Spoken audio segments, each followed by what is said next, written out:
오늘 다윗도 왕으로 세워지면서 사울이라는 사람과 굉장히 많은 부딪힘을 통하여서 하나님께서 다윗을 세워갑니다. 우리도 우리의 신앙이 산에 올라가서 깨달음을 얻고 득도해서 얻을 수 있는 것이라면 쉬울지 모르겠습니다. 그러나 우리는 세상의 현장 속에서, 교회의 현장 속에서 늘 사람과 많은 부딪힘을 하게 됩니다. 그래서 다윗처럼 어떻게 우리가 그 역경 속에서 세워져 갈 것인가. 교회에서도 사실 어떤 문제가 가장 큽니까? 우리 성도들 간에, 형제 자매들 간에, 사람 간의 문제가 가장 큽니다. 여러분, 우리 크리스찬 교회 3부 예배 드시는 여러분 성도 그리고 형제 자매 여러분들은 교회 안에서만큼이라도 우리는 이해하고 사랑하고 대화하고 들어주는 공동체가 되기를 축복합니다. 그런 관계 속에서 우리가 오늘 다윗의 인생을 통해서 어떻게 우리의 신앙을 세워가야 할지 나눠보기를 원합니다. 한번 1절 말씀을 우리가 한번 볼까요? 21장 1절입니다. 같이요, 시작.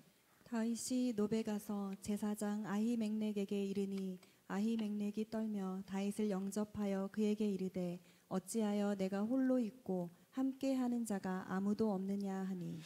이제 사울과 다윗의 이 갈등 속에서 이미 이 기득권은 사울 왕이죠.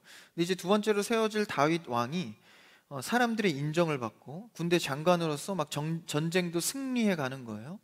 그러니까 사울이 죽인 사람은 천천히요, 다윗이 얻은 자는 만만이다, 이런 막 소문이 돌고 이러니까 이 사울이 다윗을 죽이려 합니다. 그래서 이제 수많은 어떤 역경을 찾아오는 다윗의 인생 속에서 사울의 어떤 이 살인을 피하여서 도망자의 신세가 됩니다. 그래서 처음에 라마나요스에 가서 제사장에게 묻고 좀 같이 위로도 받는가 했더니 또 도망하여서 사울의 아들이죠, 요나단에게 가서 또 이렇게 인간적 요청을 하고 좀 사울을 좀 눈치를 보기도 하고 그가 정말 나를 죽이려 하나 확인도 합니다.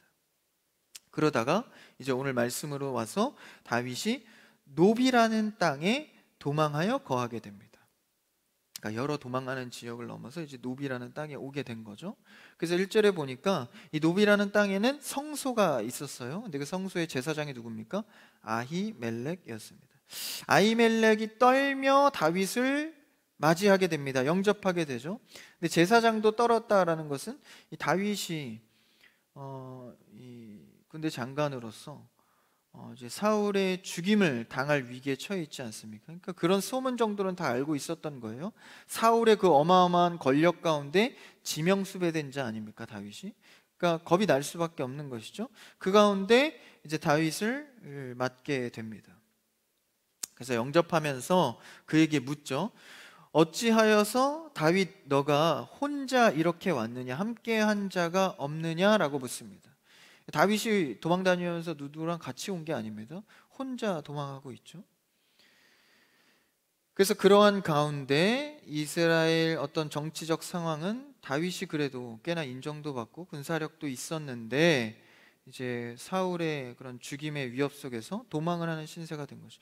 혼자 도망하는데 여기서 좀 이상한 점이 있습니다. 그러니까 다윗은 충분히 사울을 대적할 만한 실력도 있고 인기도 있었습니다. 권력도 있었던 것이죠. 여기서 우리가 한 가지 집중해 봐야 할 주제는 다윗이 힘을 사용할 수 있지만 사용하고 있지 않다라는 것입니다. 사람들에게 야, 다윗은 만만이다, 그리고 가는 곳마다 다윗이 전쟁에서 승리를 해요. 그러면 사울이 그렇게 하나님을 바라보지 못하고 타락하는 장면을 보았을 때 이스라엘을 위해서 또 자신의 어떤 권력성을 위해서 사울을 대적하고 쿠데타를 일으킬 수도 있는 겁니다. 충분히 그럴 만한 힘이 있는 것이죠. 백성들이 밀어주죠, 그죠? 장군으로서 이 그 군대들이 밀어주죠. 못할 게 뭐가 있겠습니까? 근데 다윗은 여전히도 힘을 사용하지 않고 혼자 도망하고 있다라는 것입니다. 사실 이러한 큰 관점은요, 굉장히 하나님 앞에 높이 살 점입니다. 우리도 우리 안에 조금이라도 힘이 생기고 스펙이 생기고 능력이 생기고 나에게 어떤 주어진 환경이 생기면 그것을 빨리 사용하고 싶어 안달이지, 감추거나 조금 하나님의 때를 기다리거나 멈추거나 인내하는 것 쉽지 않다라는 것이죠. 그런데 다윗은 큰 틀 속에서 중간 과정에 실수는 있었을지 몰라도 그는 계속해서 자신의 어떤 힘을 사용하기보다는 도망하며 하나님의 때를 보는 것을 알 수 있습니다. 사실 이러한 방법은 예수님께서 특히 이렇게 하셨죠.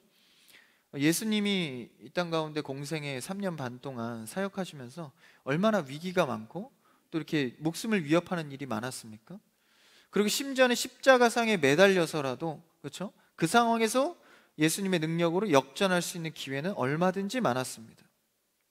근데 예수님은 자신의 천사를 호령할 수 있는 그런 능력도 사용하지 않으시고 기적도 자신의 권위를 위해서 사용하지 않습니다. 할 수 있는데도 하지 않는다는 것은 다른 의미가 있다라는 것이죠. 내 아버지의 뜻을 이루려고 나는 말씀대로 온 것이야 말씀하시죠.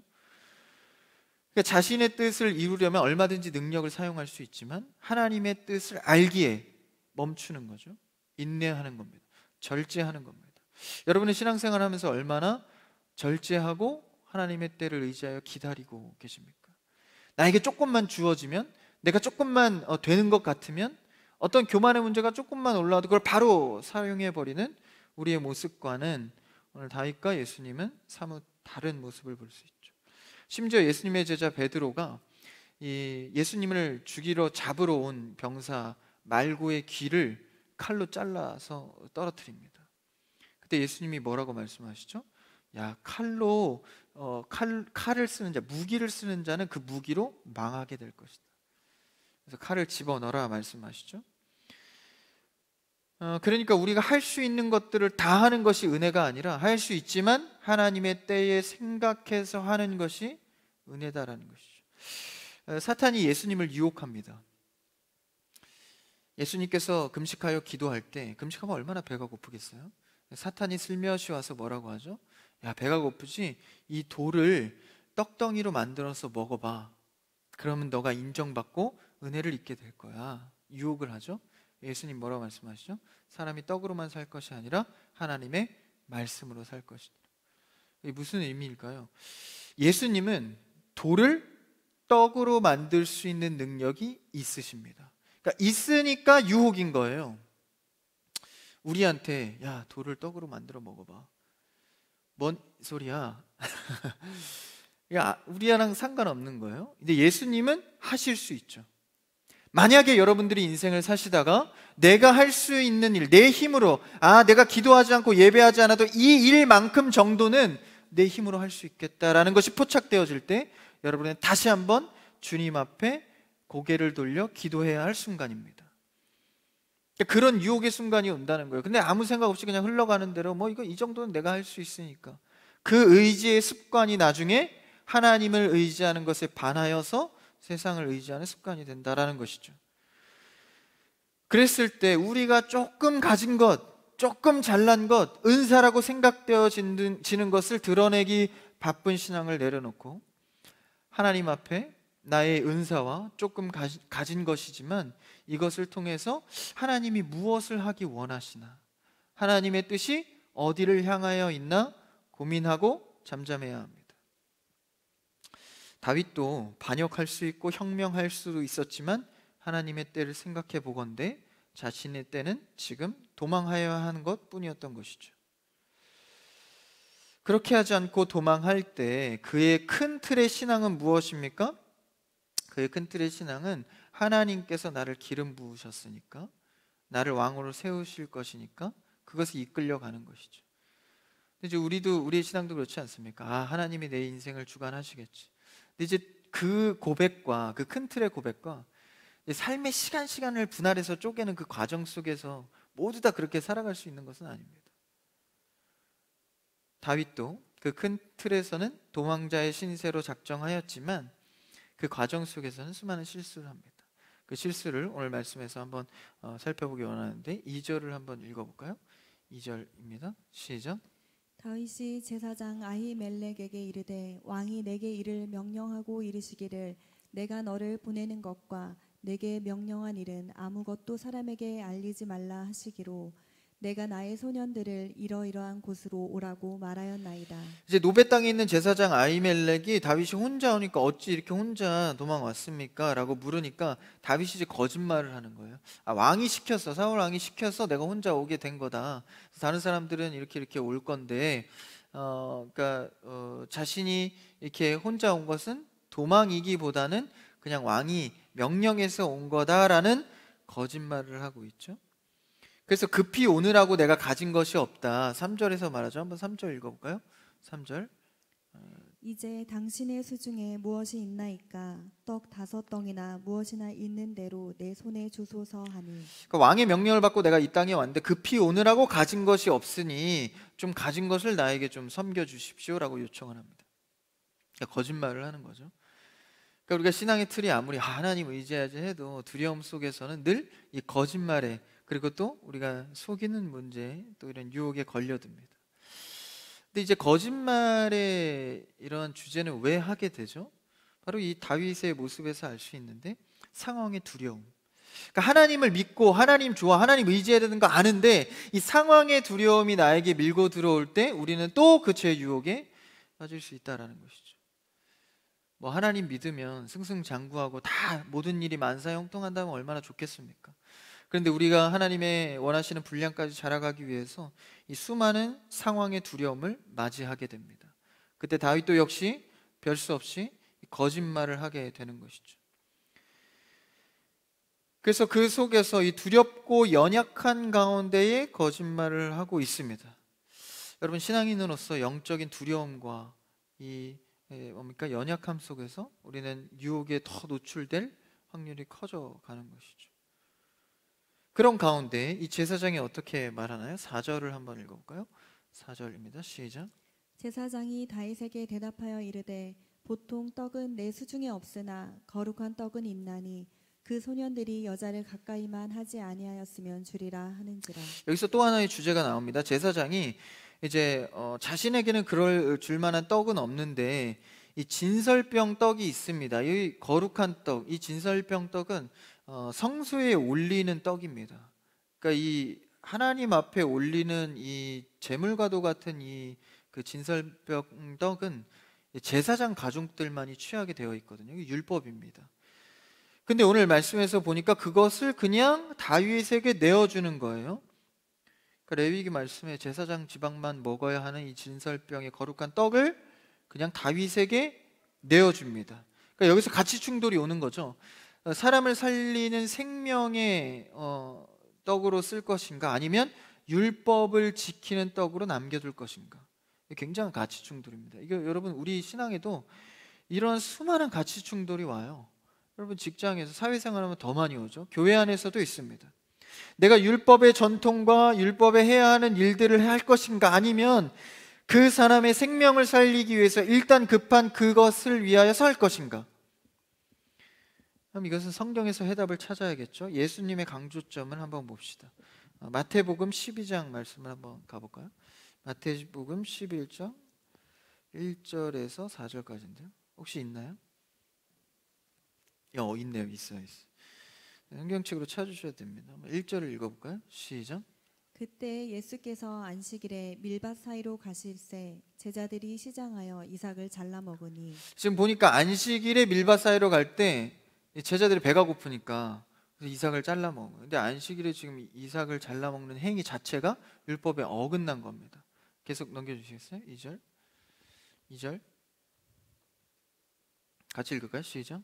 바리새인들이 보고 예수께 말하되 보시오 당신의 제자들이 안식일에 하지 못할 일을 하나이다. 이게 바로 시비 걸죠. 이제 참 이거 바리새인들도 어떻게 이렇게 쫓아다녔는지, 첩자가 있었는지, 그 제자들이 이삭 조금 따먹은 걸 바로 목격하고 이제 바로 시비를 거는 겁니다. 율법에는 하지 않아야 될 일 아닙니까? 이거 안식일에 이삭 따먹는 행위 일한 거니까. 근데 이제 이 사실 뭐 이렇게 바리새인들이나 율법 학자들을 좀 예수님 많이 꾸짖어서 그렇지 실제 틀린 얘기는 아닙니다. 그렇죠? 율법에 나와 있는 거니까. 한번 3절을 읽어볼까요? 3절 시작. 예수께서 이르시되 다윗이 자기와 그 함께한 자들이 시장할 때 한 일을 읽지 못하였느냐. 이게 오늘 말씀에 나오는 거죠. 예수님께서 구약의 말씀을 인용해서 대답을 하십니다. 다윗이 자기와 그 함께한 자들이 시장할 때 한 일을 읽지 못하였느냐. 너 사무엘상 오늘 몇 장이야? 21장 안 봤어? 이렇게 하는 거죠. 그 다음 4절 읽어볼까요? 4절 시작. 그가 하나님의 전에 들어가서 제사장 외에는 자기나 그 함께한 자들이 먹어서는 안 되는 전설병을 먹지 아니하였느냐. 이 진설병을 먹던 일을 인용해서 말하는 거예요. 야, 그거 절대 먹으면 안 되는 율법 아니냐. 근데 사람의 생명을 위해서 주지 않았냐. 이게 무엇일까요? 여러분, 진설병의 의미는요, 예수 그리스도의 살과 피, 그러니까 예수님께서 우리에게 주고자 하는 참 양식을 의미합니다. 근데 그것을 율법대로만 사용하지 말고 어떻게 해요?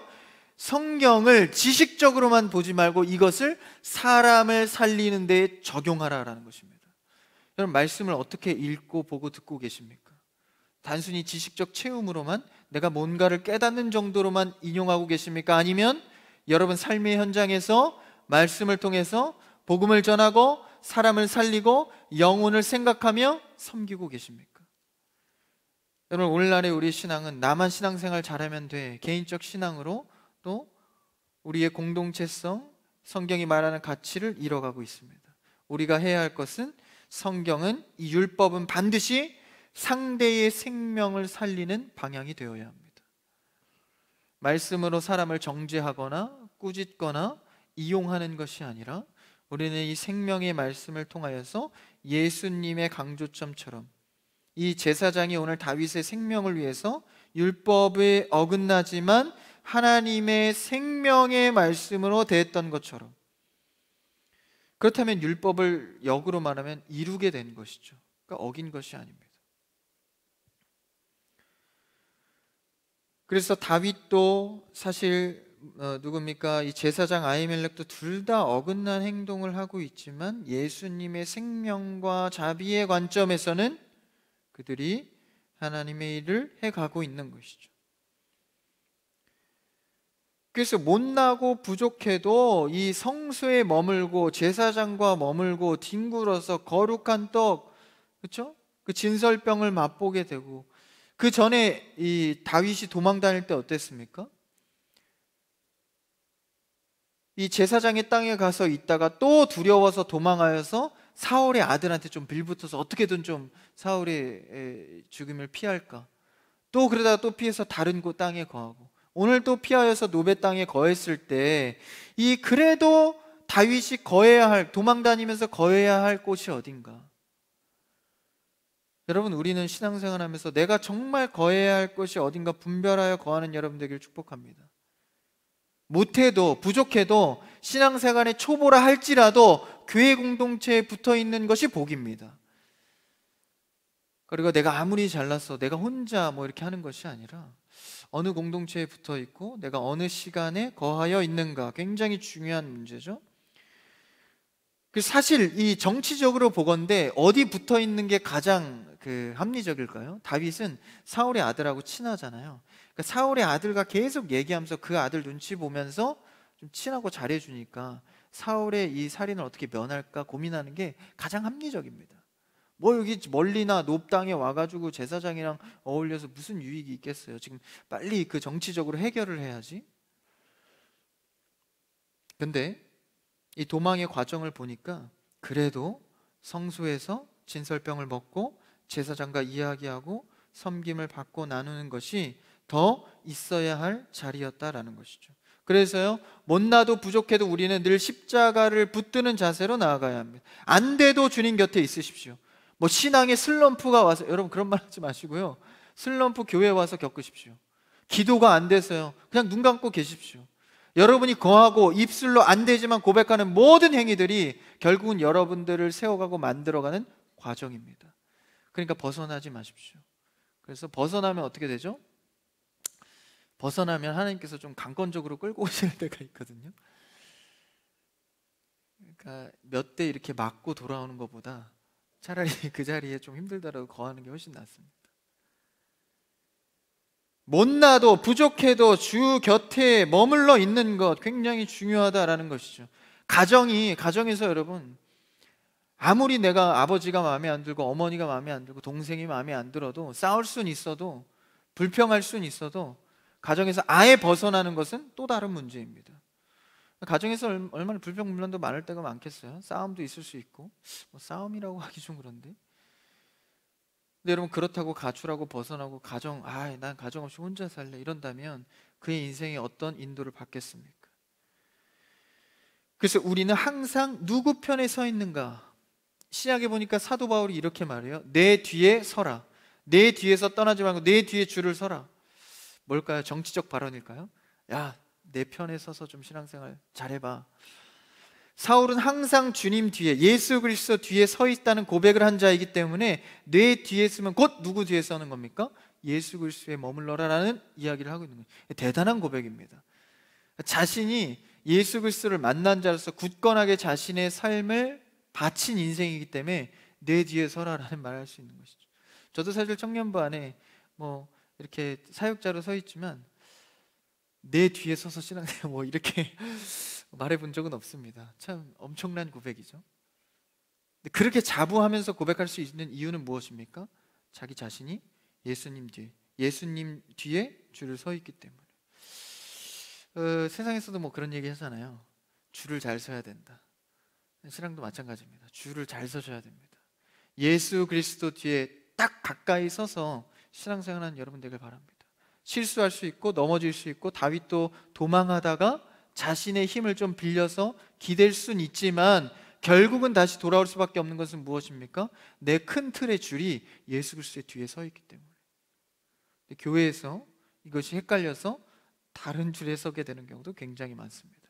이것이 바로 교회의 셀럽화인데요, 대형 교회일수록 그런 셀럽들이 많죠. 찬양 인도자들, 좀 스펙 좀 괜찮고 인기가 있는 사역자들. 교회가 셀럽화되기 시작하면 그 네임밸류를 따라서 사람들이 줄을 서기 시작합니다. 그러면 예수 그리스도가 가리워지고 사람을 따르는 인본적인 신앙생활이 시작되는 거죠. 그것을 교회는, 사역자는, 리더자는 늘 경계해야 합니다. 여러분, 여기 많은 목자와 부목자를 제가 세워놨습니다. 그 이유가 무엇일까요? 여러분들이 사람을 섬겨서 교회로, 주님께로, 예수님 바라보도록 섬기는 역할입니다. 군림하거나 지시하거나 명령하는 일을 하는 것이 아니라, 앞장서서 하는 것이 아니라 뒤에서 섬겨주어 예수님을 바라보게 하는 것이죠. 저도 그렇게 되길 원하고 여기 있는 모든 리더자들이 그렇게 섬기기를 바랍니다. 근데 어떤 좀 은사가 생기고 권력이 생기다 보면 자꾸 인본적으로 사람이 나를 따르게 하는 그 재미가 있거든요. 근데 교회는 늘 그것을 경계해야 합니다. 처음은 그럴 수 있어요. 처음에는 그렇게 해서 사람을 모을 수도 있고 좀 이렇게 이렇게 좀 편하게 모이게 할 수 있지만 결국은 그 문제를 예수님을 바라볼 수 있는 방향으로 치환해 줘야 합니다. 그래서 우리 교회에서도요, 특히 우리 청년부에서 제가 원하는 것은요, 세상적 멤버십을 만들지 않기를 바라는 거예요. 그래서 제가 목장을 만들어 놓지 않았습니까? 목장이 뭐 직장별로 혹은 뭐 이렇게 공유되는 거, 어떤 뭐 운동 잘하는 사람들끼리, 음악 좋아하는 사람들끼리, 뭐 비슷한 직종의 직장인들끼리 이렇게 묶어놨나요? 그렇지 않습니다. 최소한의 제한은 이제 나이는 너무 갭이 나면 나눔이 안 되니까 그거 외에는 제가 그냥 기도하면서 세우는 겁니다. 목장을 편성하는 거예요. 왜 그렇습니까? 세상적 멤버십이 들어와서 줄을 서기 시작하면 이 공동체도 세상의 어떤 다른 여타 공동체와 다를 게 없는 거예요. 겉모양만 고백을 주님을 찬양한다 그러고 주님 위해서 모였다 그러고 행위는 다 세상적 멤버십이 돼버리는 겁니다. 그래서 교회에서 그런 폐해들이 많이 뭐가 있죠? 운동하는 거, 뭐 이렇게 축구팀 결성해서, 처음엔 좋아요, 사람들이 많이 모이니까. 뭐 음악팀 결성해서 음악팀 만들어내고, 뭐 스포츠 좋아하는 사람들, 뭐 그리고 직장에 같은 사람들 멤버십해서 모아주고. 여러분, 이런 거는요 굉장히 위험합니다. 특히 청년들은 말이죠. 왜요? 청년들이 활동하는 거 좋아하잖아요, 어울리고. 근데 그런 식으로만 모아지고 멤버십이 구축되면 예수 그리스도의 일에 대한 관심이 줄어들기 시작합니다. 그러니까 우리가 늘 모이면 하나님께서 우리 모임의 소그룹이지만 원하는 방향이 무엇일까? 한 영혼을 보내줘도 이 영혼을 통해서 우리가 함께 하나님께서 원하는 것이 무엇일까? 그래서요, 음악, 뭐 운동, 직장 여러 가지 멤버십을 여러분 너무 키워내지 마십시오. 그래서 제가 너무 그렇게 키워지는 게 보이면 절제시킵니다. 전사님 너무 빡빡한데요? 요새 뭐 그 정도. 건강한 교회는 뭔가 특별한 것이 있습니다. 우리 교회가 그런 교회 되기를 원하는 것이죠. 그랬을 때 여러분들이 누구 뒤에 설 것인가? 사람 뒤에 서는 신앙이 아니라 예수 그리스도 뒤에 서는 여러분 되길 바랍니다. 그래서 이 오늘 다윗도 도망다니는 곳마다 어느 곳에 줄을 설 것인가, 요나단 뒤에, 사울의 아들 뒤에 서서 좀 정치적으로 해결을 할 것인가? 제사장 뒤에 서서 어떤 능력을 발휘할 것인가? 아니면 하나님의 주권 뒤에 서서 나는 비록 권력도 있고 할 수 있는 힘이 있지만 혼자 도망 다니면서 하나님과 하나님의 주권 속에서 일을 해결해 갈 것인가? 우리의 인생을 말해주고 있습니다. 그래서 그렇게 먹을 것을, 이제 다윗이 거짓말을 했지만 하나님의 그 자비의 속성에 따라 먹을 것을 얻죠. 그래서 다윗이 좀 신난 것 같아요. 그럼 먹을 것도 얻어내고. 8절을 한번 읽어볼까요? 뒤에 가서 8절입니다. 8절, 오늘 본문 8절이요. 시작. 다윗이 아히멜렉에게 이르되 여기 당신의 수중에 창이나 칼이 없나이까? 왕의 일이 급함으로 내가 내 칼과 무기를 가지지 못하였나이다 하니. 보니까 다윗이 이제 신나가지고 먹을 거 이제 얻었으니까 배가 부르잖아요. 그러니까 수중에 칼이나 창 없습니까? 또 거짓말을 하죠. 왕의 일이 급해서 내가 칼과 무기를 가져오지 못했습니다. 이거 아까 쓴 거짓말 아니에요? 급하게 나오느라고 먹을 거 좀 주십시오.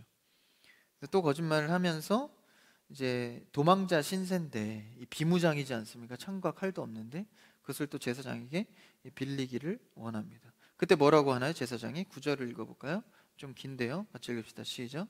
제사장이 이르되 내가 엘라 골짜기에서 죽인 블레셋 사람 골리앗의 칼이 보자기에 쌓여 에봇 뒤에 있으니 내가 그것을 가지려거든 가지라. 여기는 그것밖에 다른 것이 없느니라 하는지라. 다윗이 이르되 그 같은 것이 또 없나니 내게 주소서 하더라. 그 은혜 가운데 진설병을 먹고 그래서 조금 은혜 받았을까 싶은데 또 그렇지 못합니다. 거짓말하면서 이제 뭘 받게 되죠? 제사장이 우리에게 창과 칼은 그렇게 없는데 저기 보면 블레셋 사람 골리앗의 칼. 골리앗은 거인이잖아요. 다윗이 예전에 이게 돌팔매로 죽인 골리앗 아닙니까? 그 골리앗의 칼이 있다는 거예요. 근데 사실 이 골리앗의 칼을요 다윗이 만진 적이 있습니다. 그러면서 그것밖에 없는데 그걸 가져가겠냐 하니까 야 그거 달라. 그러면서 뭐라고 고백하죠? 9절에 아주 중요한 대목인데 다윗이 끝에 후반절에 다윗이 이르되 그 같은 것이 또 없나니 내게 주소서. 골리앗의 칼은 말 안 해도 거인의 칼이니까 얼마나 크고 좋겠습니까? 근데 그것을 또 다윗이 그 창과 칼을 의지하는 마음으로 야 이런 칼 같은 것이 또 없다. 그러면서 자신이 받은 사실 이것은 하나님께서 주시는 기회죠. 자신이 이 골리앗의 칼로 어떤 추억이 있었는가. 근데 그것을 상기하지 못하고 단순히 그 칼, 의지할 창과 칼, 비무장되어 있는 자신을 채워줄 창과 칼을 바라보게 됩니다. 과거로 좀 돌아가 볼까요? 그 장면을 좀 봐야 되는데 정확하게 이때의 장면을 위해서 과거에서 언급한 내용이 있습니다. 이거는 좀 성경책으로 찾아볼까 봐요. 있으신 분들은 사무엘상 17장 좀 몇 장만 앞으로 넘기시면 되는데 사무엘상 17장 45절에서 47절입니다. 사무엘상 17장 45절에서 47절입니다. 앞에도 있고 찾으신 분들은 45절 읽어볼까요? 시작. 다윗이 블레셋 사람에게 이르되 너는 칼과 창과 단창으로 내게 나아오거니와 나는 만군의 여호와의 이름 곧 내가 모욕하는 이스라엘 군대의 하나님의 이름으로 내게 나아가노라. 하하 엄청나죠? 45절에 보니까 다윗이 자신의 고백이에요. 자신의 고백으로 뭐합니까? 나는 칼과 창 너네 단창으로 나오냐? 나는 만군의 여호와 이름으로 나아간다. 야 얼마나 멋있습니까? 신앙인이. 이랬던 다윗이 뒤에 가서 막 거짓말하면서 야, 칼과 창 없냐? 먹을 거 좀 없냐? 쭈구리가 됐어요 갑자기 다윗이. 오늘의 신앙이 탁월하다고 여러분 교만하지 마십시오.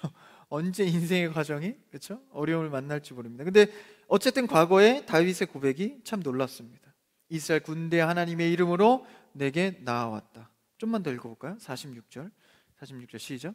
오늘 여호와께서 너를 내 손에 넘기시리니 내가 너를 쳐서 내 목을 베고 블레셋 군대의 시체를 오늘 공중의 새와 땅의 들짐승에게 주어 온 땅으로 이스라엘에 하나님이 계신 줄 알게 하겠고. 엄청난 담대함이죠. 47절까지 읽어볼까요?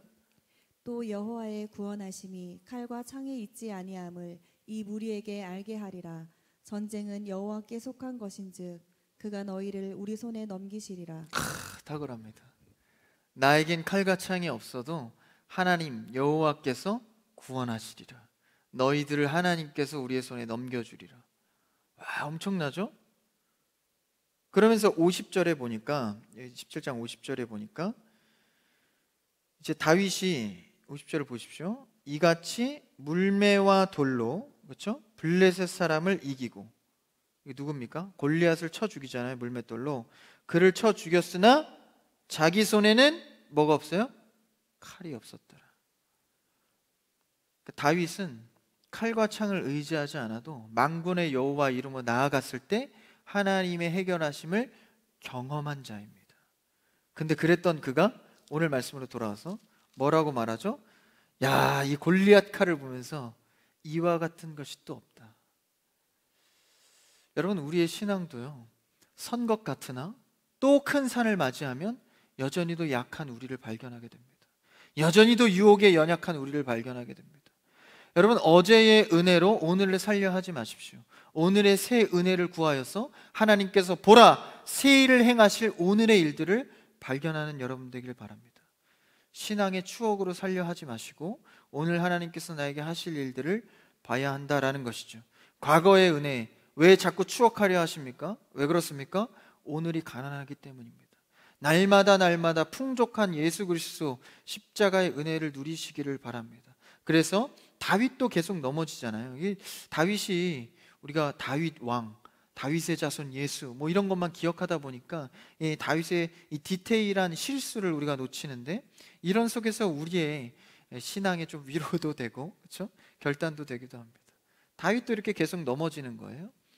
그래서 기본적인 큰 신앙의 틀은 있지만 이렇게 넘어지는 약한 모습을 볼 때, 야, 우리도 하나님 앞에 어떻게 서야 할 것인가? 나는 늘 하나님 앞에 칼과 창을 달라 하지만 이미 만군의 여호와가 되신 주님께서 나와 동행하고 계신다는 것을 깨달아 가야 합니다.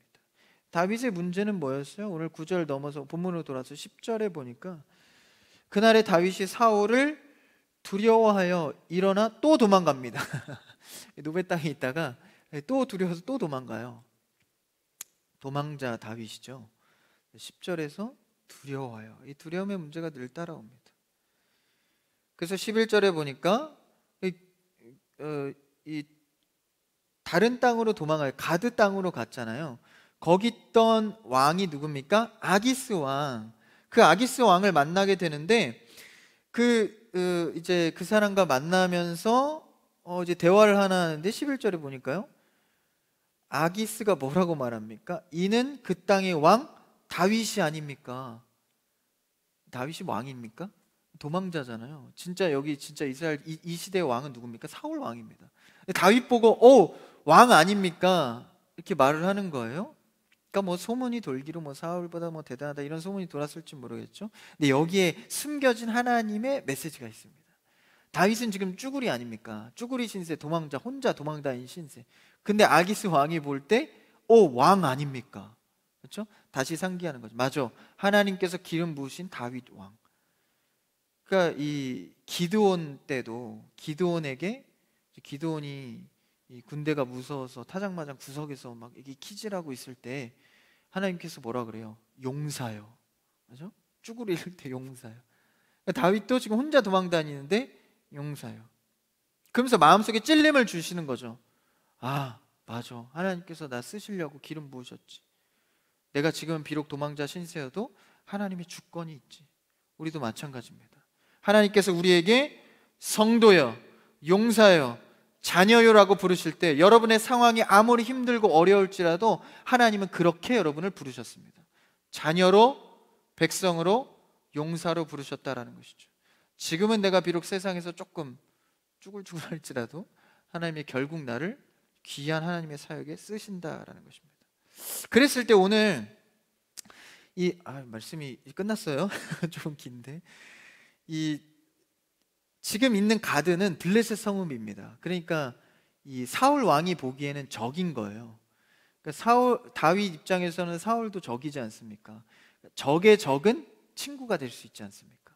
그래서 다윗이 이 가드로 가서 그 왕이 혹시나 받아줄 줄 알아서 갔는데, 오늘 말씀 뒤에 말씀 읽어보면 이제 다윗을 죽이려고 그래요. 오히려 적에 적은 친구라는 어떤 교훈을 갖고 나아갔는데 현실은 좀 달라요.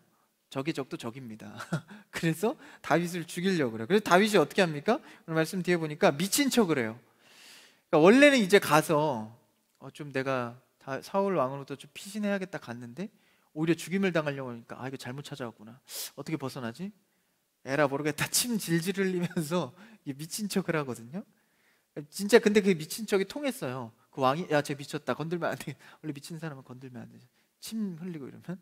그래서 야 내쫓아라. 그래서 그러니까 생명을 부지하게 됩니다. 그러니까 다윗이 얼마나 수치스럽겠어요. 멀쩡한 사람인데 미친 척하면서 살려고 하루하루 혼자 도망하면서 침 흘리고 얼마나 비참했겠습니까? 그러니까 여러분 우리가 우리의 힘으로 살려 그러면 하루하루가 사실 굉장히 구걸하듯 살아갑니다. 끌려가듯 살아가고 직장인들 그런 거 많이 경험하죠. 직장에 끌려가듯 월요일, 화요일, 수요일 너무 비하기 심한가요? 근데 여러분 직장 생활도요 주의 용사 자녀로서 끌려다니듯 하지 말고 진취적으로 하십시오. 하나님의 주권 속에서 말이죠. 이 모든 과정을 겪었을 때 하나님이 나의 피난처가 되실 때만 내가 미친 척도 하고 구걸도 하고 거짓말도 하는데 그럴 게 아니라 하나님 곁에 있을 때만 내가 참된 신앙인으로서 설 수 있구나 이것을 깨닫게 됩니다. 그래서 이것을 통하여서 시편 34편을 짓게 됩니다. 이 과정을 통해서 다 볼 수는 없지만 한번 볼까요? 이것만 읽고 마치죠. 시편 34편. 오늘 말씀이 왜 이렇게 길어요? 34편 한번 찾아보세요. 앞에도 있지만 시편 34편에 보면 이 제목이 재밌어요. 제목이 나와 있죠. 다윗이 아비멜렉 앞에서 미친 채 하다가 쫓겨나서 지은 시. 제가 지은 게 아니라 여기 써 있는 겁니다. 써 있으시죠? 여기 아비멜렉이라고 써 있네요. 아가스 왕이었는데 이제 아비멜렉은 왕조의 칭호입니다. 그러니까 왕조 칭호 속에 이름은 아기스 왕. 그 왕에서 미친 채 하다가 쫓겨나서 지은 시. 이 말씀에 다 읽을 수는 없죠. 여러분 집에 가서 다 읽어보십시오. 8절을 한번 읽어볼까요? 8절 시작. 너희는 여호와의 선하심을 맛보아 알지어다. 그에게 피하는 자는 복이 있도다. 다윗이 맛봤잖아요. 여호와의 선하심을. 결국 맛본 자는 뭐에 복이 있다? 그에게 피하는 자에게 복이 있다. 9절이요. 시작. 너희 성도들아 여호와를 경외하라. 그를 경외하는 자에게는 부족함이 없도다. 다윗이 그랬나요? 여호와만 경외 안 했잖아요. 겪어보니까 여호와만 경외하는 자가 풍족하구나. 10절이요. 젊은 사자는 궁핍하여 줄일지라도 여호와를 찾는 자는 모든 좋은 것에 부족함이 없으리로다. 아멘. 그 다음에 34편 22절 마지막 절 읽어볼게요. 같이 시작. 여호와께서 그의 종들의 영혼을 속량하시나니 그에게 피하는 자는 다 벌을 받지 아니하리로다.